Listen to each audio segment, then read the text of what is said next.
Welcome back, everybody, to Arpeggios with Friends. I'm Sean Daniel. I'm Justin Mitchell. And you know we like to keep it classy. In the That's first right. two videos, we had a cheese platter with beautiful. some nice different cheeses. Today, we have some Icelandic chocolate, which I'd like to give to you as just a pure gift. Well, honestly, never. Because you see, I don't have a lot of competent guitar players on this channel with me. Right. So when I get one, I really need to just show my appreciation. You know what? I accept 100%. And you know what the sound of appreciation is? What's that? It's the major 9 arpeggio. Yeah, it is. Oh man, it is. It's the most beautiful arpeggio there is. I think it really is one of them. Yeah, for sure. Yeah, hands down. So what we're gonna kind of do right now is just jam out a little major 9 thing. I'm gonna riff on a major 9 arpeggio. This is gonna be kind of like a lesson just how to build riffs from arpeggios instead of just playing them in order. Right. You know, kind of like trying to get away from patterns. Yeah, exactly. Because you know we've showed some patterns in the previous videos and they're cool, but we want to make it practical. We want this to be an exercise that you can kind of use to be creative and stuff like that too. So I'm just gonna play a major 9 arpeggio, which I'm gonna show you in a minute, and he's just gonna play 2 chords. That's right. Which, what, you want to do an A? I'm going to do an A major. I might dance to like a major 7 here, and then F minor 7. Cool. So we're going to give you an idea of maybe how you can build a riff and then play with a backing track, major 9 style. That's right. All right, let's do it. 1, 2, 3, 4.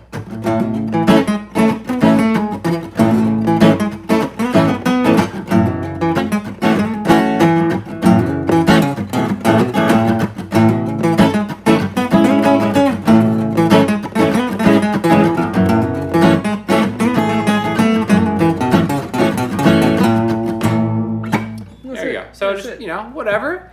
Has a nice sound to it, a nice tone to it. So what we're going to do right now is I'm just going to show you the pattern first that I used, and then we're going to talk about how we can kind of like maybe build off of that, right? So this is in A major, and we start with the 5th fret on the E string, right? So kind of like what we talked about before, chord building is a really important part of this.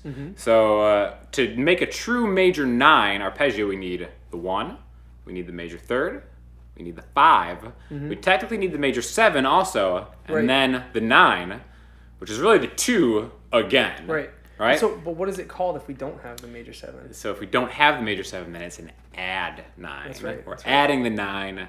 It's not technically a major 9 chord. People on the Ultimate Guitar forums will eat you alive. They'll tear you apart. If you try to say you're playing a major 9 chord and leave that major 7 out. That's right. But also, so what we're gonna do too, so we're gonna start on this A, right? But we're gonna play the B right away. So this is technically the 2nd note of A major. Right. But we're thinking of a 9 thing, right? So if B is the 9th note, it's also the 2nd note. We can throw it in there for kicks. I guess it's kind of how I would explain it, right? So here's the pattern. We have 5, 7, 9, right? So root, 2nd, major 3rd, 5th. Okay, which ends up, so we go 5, 7, 9, 7, A. All right, so we've got our 1, our 2, or 9, however you want to look at it. Major 3rd, 5th, into the major 7. There's the major 7, the 6th fret on the D string. So 5, 7, 9, 7, just like that. And now I'm actually going to skip the octave A, because I feel like if you skip the 1 again or the 8, it gives it more of a 9 feel. Yeah, and you know we did the same thing in the last lesson with the 7th arpeggios. You skip over it. Yeah, so if you were to play all the notes, you would play 1, 3, 5, or 1, 2, 3, 5, 7. There's 8 again. I'm choosing to skip that right now because I'm making this shape, and then I'm grabbing the next one right here. Okay, so I have 5, 7, 9, 7, A, 6, D. 9D, right? And now I can keep going. I can go to 11 if I want, which we'll show in a second. And I can also come back through and I can hit the octave if I want, right? So it's just about knowing which notes are available to you and then choosing if you want to skip over them to kind of embellish. This is a lesson of embellishment. That's right. Justin, right? Yeah. The whole goal of this particular lesson is how to embellish major chords. We also did the minor 9, but these major 9 arpeggios work best with the 1 and the 4 chord because they both are natively in their own modes. If you've been following your modes with friends, within their own modes, natively make a major 9 chord. So if even if they're playing, if we're in the key of A, for instance, and I'm playing an A major chord, you can embellish it with an A major 9 arpeggio. Exactly. You know, so kind of give it a little bit extra flavor. That's right. So and that's when you start thinking. You start thinking about like where the vocal melody is. Exactly. You know. So like, do you want to compliment? Do you want to mimic it? Maybe if you're taking solo or something like that. Those notes are all around there. So we go through it one more time. Sure. So we've got the A. That's kind of the whole thing right there. And I mean, you can play it with whatever fingering you want to get to these notes. I like the sound of sliding through arpeggios instead of reaching for them a lot. To me, I can just get they're cleaner. You know, I think just people are different. Also, the sound of a major 9 arpeggio, I think of Final Fantasy. Oh man, the Final Fantasy soundtrack. Especially the Oh my god. I mean that's absolutely.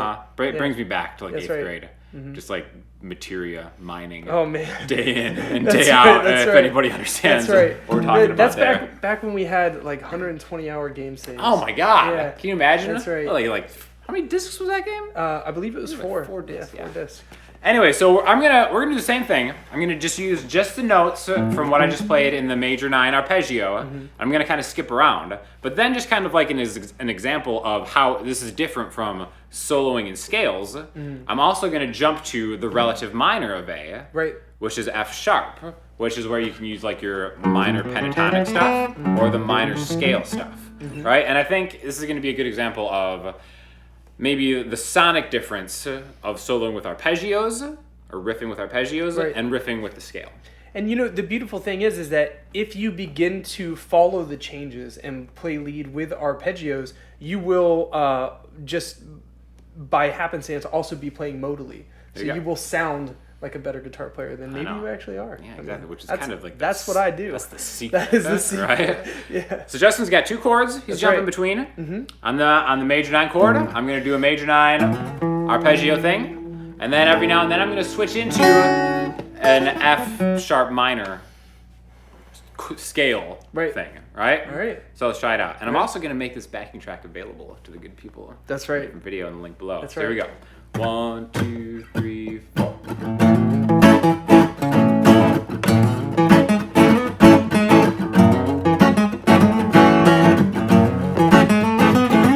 So I'm still arpeggiating.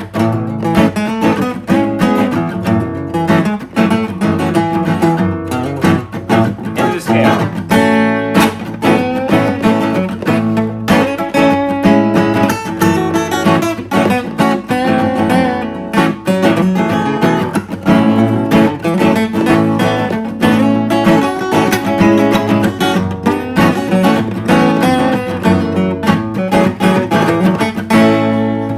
So the first half of that was arpeggio lead playing. The second half was minor scale lead playing.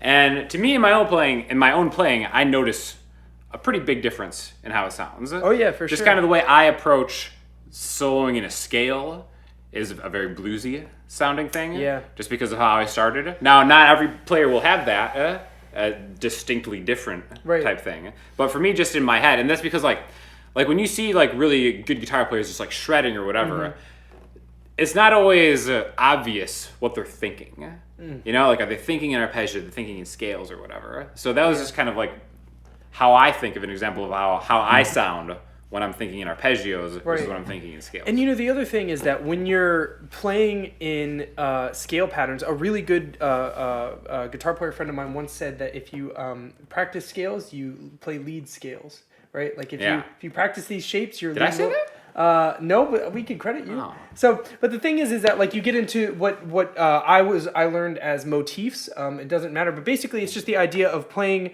a few notes, going back a note. Sure. Yeah. You know, and so even when you're doing those motifs, you end up playing only these very few notes that you have available to you. You know. Whereas when you're playing in arpeggios and you're completely across the neck, you could still do those motifs, but with these bigger intervals, and that's really why that 9 pattern, the Final Fantasy one, is one of my favorites, is because you have large, intervals all the way across. Exactly. Which not to say that motifs are bad, because I think when you're starting, you need to kind of shorten what you're hearing. Right. Yeah, absolutely. So yeah, but eventually, you know, once you kind of got those down, you're like, you know, I want to expand a little bit of what I'm doing. Major 9 it up. So there you go. Major 9s.